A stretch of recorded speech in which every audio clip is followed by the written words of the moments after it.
Today is Monday, Parashat Shemini, and the parasha of this week includes in it the subject of what foods or meats are kosher and what is not kosher. The animals that we're allowed to eat are animals that chew their cud and have split hoofs. The fish that we can eat are fish that have fins and scales. The birds that we can eat, the Torah gives us a list of birds that we cannot eat. All the rest of the birds that are not listed are permitted to be eaten. However, since the names of the various birds that are not allowed to eat listed in the Torah is unclear, what are these birds really?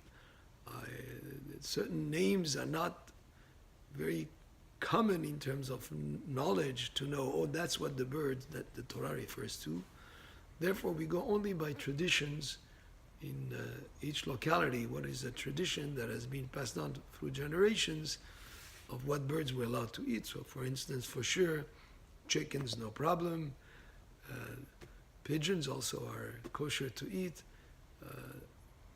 Ducks, geese, these are no problem. When you have a bird that you're not sure, then the approach is we would not eat it unless you have a tradition in that community that those birds are permitted to be eaten.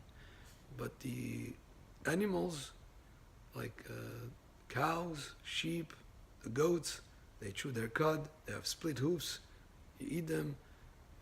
A camel or pork have one side and not the other. And in the fish, scales and fins. If it has scales, for sure it has fins.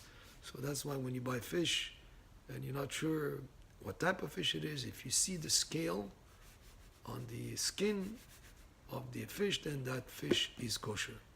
So this is in general the laws that have to do with what you're allowed to eat and not allowed to eat. Of course, we're not allowed to eat creeping creatures, any type of insects or worms or like frogs or those type of creatures, not allowed to eat. They're not part of what a Jew is to eat. And these laws of kosher food, a person should not think that it has to do only with a physical matter. Actually, it's a very, very spiritual concept that Torah is telling us here. And that's why at the conclusion of the parasha, there is a pasuk here that says, V'yitkadishtem v'yitem kedoshim.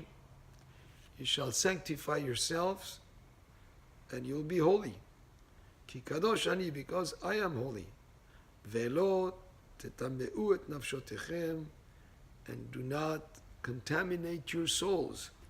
After the pasuk before spoke about the creeping creatures and this idea of eating things that are not kosher is not just something that is wrong in terms of the body absorbing these foods, but whatever we eat has an impact also on our spiritual makeup, on our soul, and eating non-kosher food has an impact. Like the pasuk says also, "Venitmetem bam," you will be made impure through eating non-kosher food. If a person eats non-kosher food, and the commentator says, "Venitamtem," it dulls the spiritual senses, if you wish, of the person for him to be able to connect with holiness and with sanctity.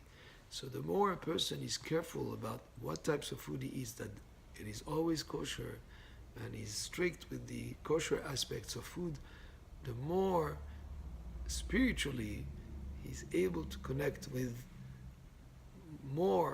divine inspiration and connect, have his soul to be pure. So it's not just about purity of the body, it's actually very much about the purity and the sanctity of the soul, the mitzvot that have to do with kosher food. Baruch Adonai le'olam, amen ve'amen.